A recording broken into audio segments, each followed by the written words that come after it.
Hector. So let's talk a little bit about ransomware prevention strategies. Clearly, we're dealing with an onslaught of cyber attacks on healthcare providers, payers, the whole industry, from state-based actors to just cyber thieves that are looking for bigger paydays.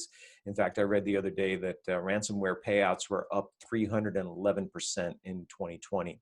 So how do we start to get our arms around these types of attacks?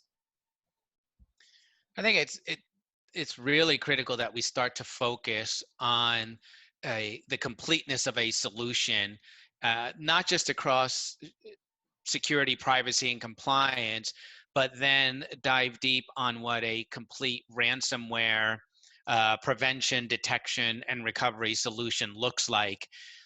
One of the things I like to do is look at frameworks and understand what are the parts and pieces that you have in place today, and where could you put more effort in to add additional capabilities to go deeper.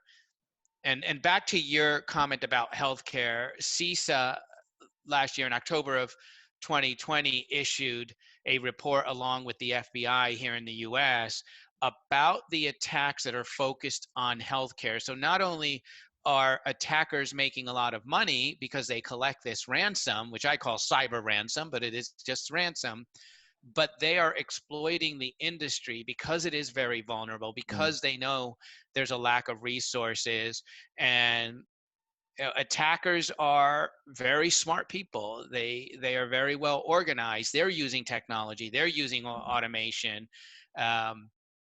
They follow a process that's called that attack kill chain, because they know what they're after and what they're going to do. So by using a framework, we can counteract those that type of thinking and make sure that you have a large percentage, as close to 100% as possible, of the bases covered. Yeah, and interesting in that the focus on frameworks, it seems to be echoed at the federal level as well. Over the holidays, these past holidays, there was legislation passed, HR 7898, which is basically a safe harbor in the HIPAA High-Tech Act. And if you think about the language and you read through that language, it clearly is indicating and sort of nudging carrots and sticks here of people adopting frameworks to mitigate fines, mitigate even an audit from potentially happening if they can demonstrate that they have been following a framework.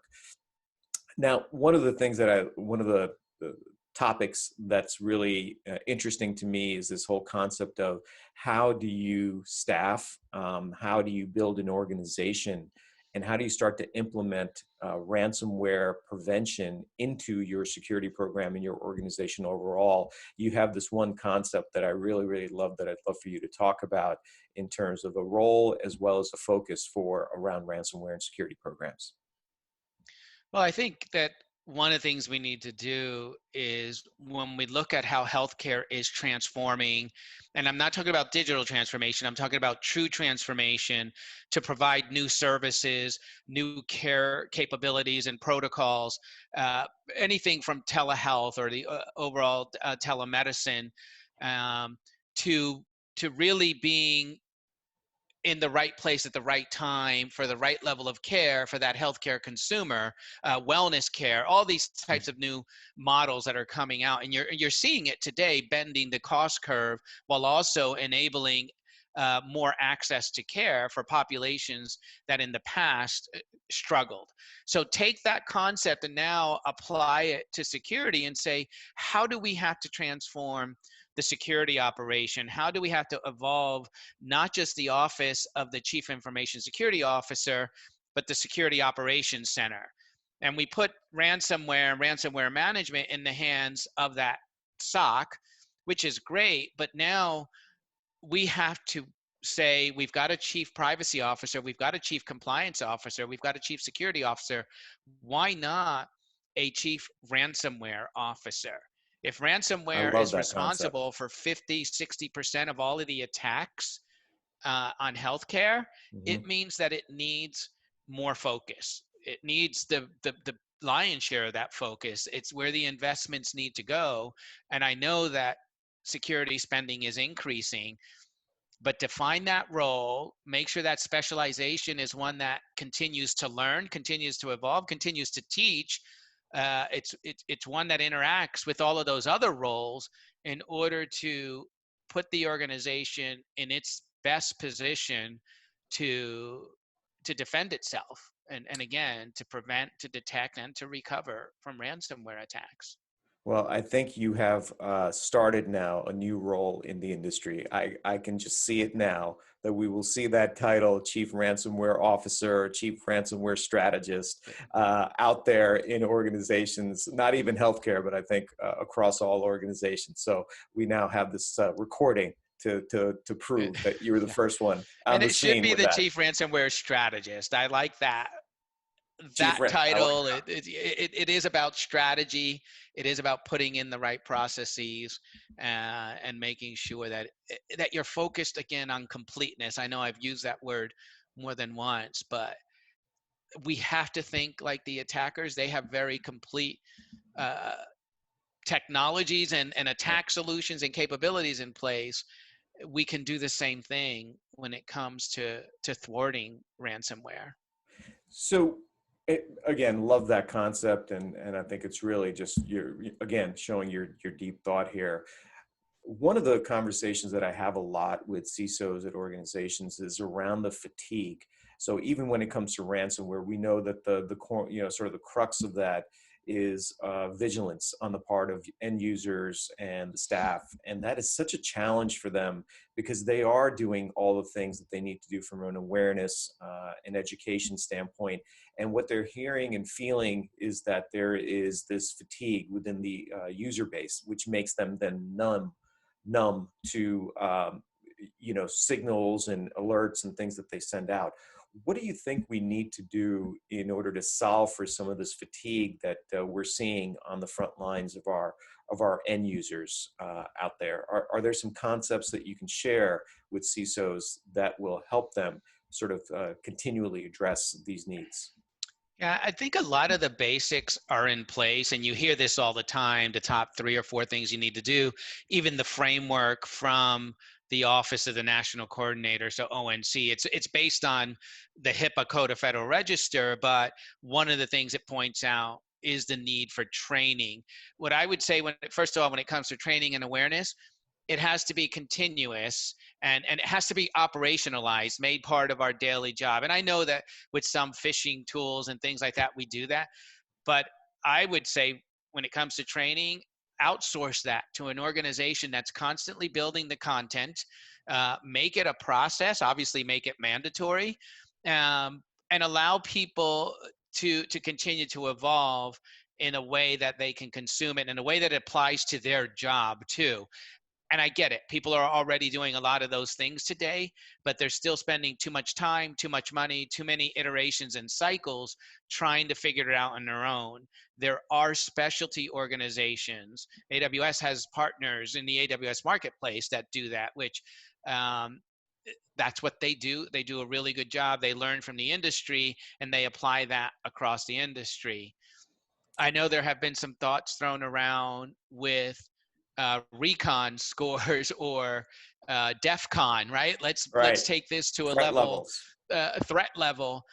That can be scary because we should always be vigilant, and we should always be have our shields up at a very high level.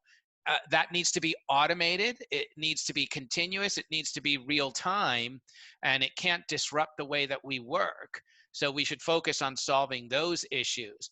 But I do think there should be the ability to say, we just got this information from the FBI, from CISA, from HHS. We need to make everybody aware of this. Maybe we need to put in a real-time 5-minute message or 5-minute Mhm. training capability so that they realize this is what's happening with this latest version of ransomware or this zero-day attack, and it's going on right now. I'll mention one that happened, which was Wannacry. The biggest challenge with Wannacry, even though the patch was available, people were unaware of it. It was Mhm. just so nobody did anything about it Yeah. until it was too late.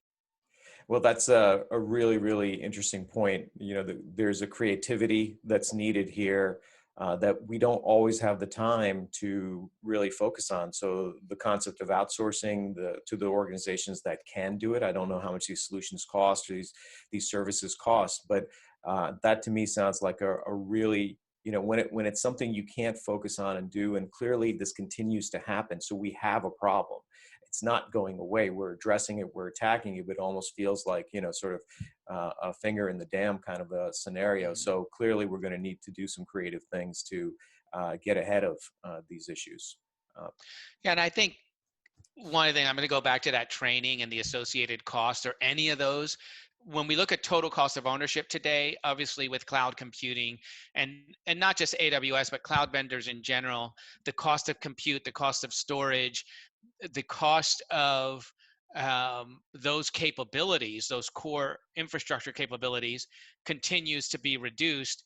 And these partners are really taking advantage of that, and they can scale so quickly. I mean, it's mm, amazing when you see the ability for one of these organizations to leverage the concept of serverless computing that has built-in scalability, built-in security, redundancy, high availability, and they can go from 1,000 people to 10,000 people in seconds. There's real value in that. So remember, these absolutely. programs, you're not consuming at the level of 10,000 people all the time, but you're consuming this crowdsourced knowledge. You're consuming capabilities that are driven by artificial intelligence and machine learning, and you're being kept up to date.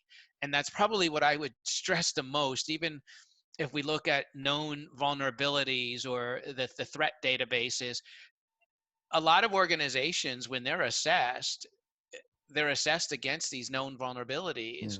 Mm, Um, and it says, well, you've got all these things you have to patch or all these um, areas that you have to remediate. So when you move to these automated online systems, they're doing that for you. The same, again, that same concept applies to training and learning and making that part of your automated operations versus a once a year program or this expense that everyone just wants to avoid. It can really add value, and and again, just to eliminate other concerns. well, that's terrific. Great way to wrap up the discussion here, because clearly we need to have that constant focus. So thank you for those thoughts.